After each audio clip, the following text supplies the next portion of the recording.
So there are some huge problems in Yu-Gi-Oh right now, and I think it all comes down to the lack of communication with Konami. My guy, Konami is literally like that toxic girlfriend. You know, the one that gets mad at you and then be like, oh, it's nothing, it's nothing. And then you try to figure out what it is, but it's nothing, it's nothing. If you guys want to know exactly what I'm talking about, well, I mean, let's just start off with the Yu-Gi-Oh ban list. I hate to be that Yu-Gi-Oh boomer, but back in my day, we actually had a set date when the ban list came out. It was once every 6 months. You knew when the ban list was there.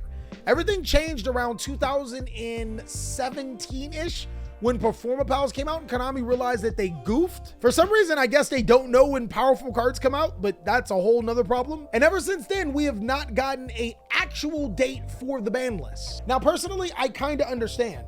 If there's ever something that becomes way too powerful, Konami should hit it, except for the time they didn't. My guys, tier limits are literally like the same mistake Konami has done 3 times. How do you f up tier limit in the OCG? Then you allow it to f up the TCG.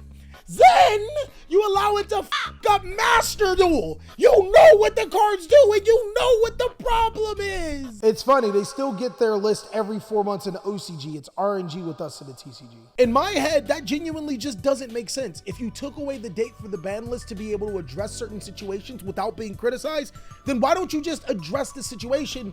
But it's still so much worse. The forbidden list is legitimately like my dad. It says it'll get there when it gets there. It probably went for milk and it never brings back milk. I genuinely don't care if the ban list comes out at the time that this video is uploaded. The problem remains is that we don't have a concise date to be able to tell us when the forbidden list or even give us a time frame when the forbidden list is coming out. And that's a huge problem in Yu-Gi-Oh! There are so many players that invest their time, their money, their blood, sweat, and tears, everything into this game to just sit there on their hands and wait for their favorite card game to actually evolve past some degenerate ass format so we can all play Yu-Gi-Oh! Right now in the TCG, Kashtira is a problem. And it's not because it's the best deck in the game. It's because it's pretty degenerate. And there are some things in the game that just don't feel fun to play against. And that's definitely one of them. What's really worse is that Konami really did go from exact dates to like approximate dates. They were like, you'll get it sometime. And then now it says, hey, yo. You'll get it when you get it. What is Konami, the FedEx of card games? Come on, guy. I need it now. And the thing that really pisses me off is that the ban list will soon come out. And then everyone will forget how Konami has treated us. But I ain't forgetting it. Sometimes it's almost better just trying to talk to the dead than actually getting a response from Konami. I can already imagine at some point in time, even if they did give us updates, hey, the ban list isn't coming in there, they would actually still get some type of backlash. But at least we would be informed on when the forbidden list comes. But what looks even more sleazy than that is that instead of getting a forbidden list, which Konami does post at 9 a.m. Pacific Standard Time almost every single day, we get some ridiculous post. Oh yeah, I gotta bring up the post. Duelist, mark your calendars for Duelist Nexus Premiere event on July 22nd and 23rd, 2023. We'll reveal more information in the coming weeks. Dog, Cyberstorm Access just came out! Receive a free Lost Art promo card this Wednesday when you spend at least $30 to $40 on sealed Yu-Gi-Oh! Product while supplies last. Oh, and this one's my favorite.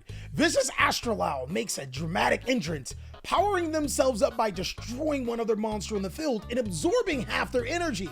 Vicious Astrolal may be out of this world, but you can find them in Cyberstorm Access now. What the f does that mean, Konami? Seriously! My guy, them posting this is almost like 7th grade science class. The mitochondria is the powerhouse of the cell. My guy, I don't give a fuck about that! I want a fucking ban list! My English teacher used to tell me, sometimes it's better not to speak and be thought of an idiot than to open your mouth and let out all doubt.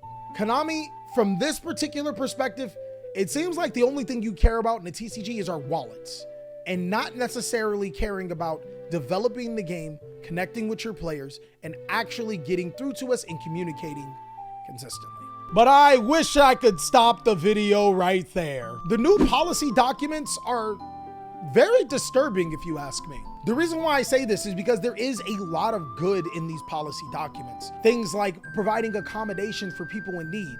But then there are some things with kind of deceptive, murky waters. Now, this isn't verbatim what the policy document says, But if you read the policy documents, you can actually interpret it that you can be banned for having a criminal record. I understand that Konami wants to make this game safe and playable for everyone, but how the current documents are written, you could have something like a previous disturbing the peace charge and be banned from all sanctioned events. It seems like anyone can get banned for just about anything, and they don't necessarily need a big reason. Oh, you think I'm playing? There's actually times Konami has reached. I'm gonna say it. Banning Distant Coder was a reach. Granted, my mans did go a wee bit overboard, but overall what he said was true. And at the current time of his banning, there was no policy in place that would have restricted him from doing that. But I could also go a little bit further. A YouTuber named Tatsun was banned from competitive Yu-Gi-Oh! Play by having images of a card that someone else took because they got it from the factory early. Again, it's in the policy documents now, but at the time of his banning, it was not. In all honesty, there's nothing even wrong with having a picture that somebody sent to you of some leaked cards. That doesn't make any sense. Decade is another content creator that was banned by showing you guys the contents of what could be in the next set. He just so happened to be right. And the irony about Decade's leaks is that they actually help the card game. A lot of content creators are doing a lot of things to be able to promote Yu-Gi-Oh! And unfortunately, Konami sees it as detrimental. And TheCaliEffect is getting banned for saying this. Hey, yo! Konami could talk to these people and resolve these conflicts and actually have a better relationship with their content creators. But instead, it seems like it's just a fire sale ban to everyone that has made an infraction without them being in the policy documents. And now the policy documents have been updated to be so broad, they can literally ban you just because they don't like you. And it's not just content creators that can catch a bullet. My homie Gus messaged me a couple of days ago when the players ban list came out. Apparently he's banned. He didn't receive an emo or anything. What did he get banned for this time? The fact of the matter is that there's no transparency with Konami right now. Basically, if them boys find out your first and last name as well as your Kasi ID, you cooked. Hey, yo, Konami got the death note for Yu-Gi-Oh! Players. Hey, so, what's your first, last name, and Kasi ID? Bro, just tell me your first, last name, and Kasi ID. Nothing's gonna happen. Nothing's gonna happen. Maybe. I know for a fact I'm not saying this to slam Konami. I actually want them to do better. I love this card game. It's what made my life.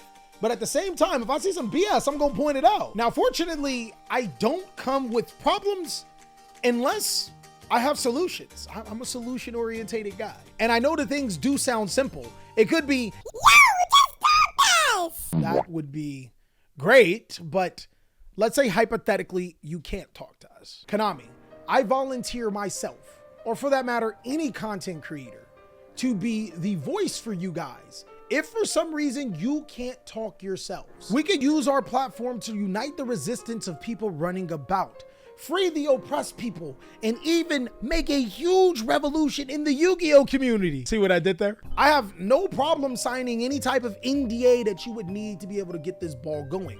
I'm pretty sure any of the content creators would do so.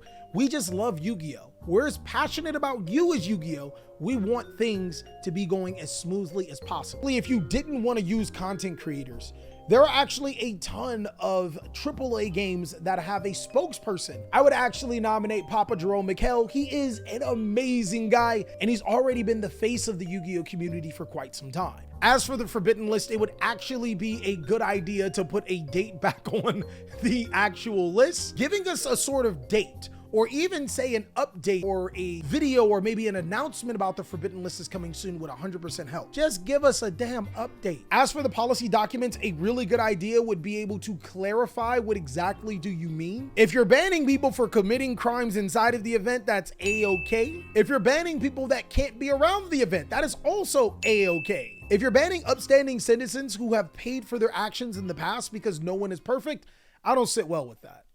I got a criminal record. I've been thugging, guys. My guys. Oh, I got a DUI. I got a DWI. I don't got none of them.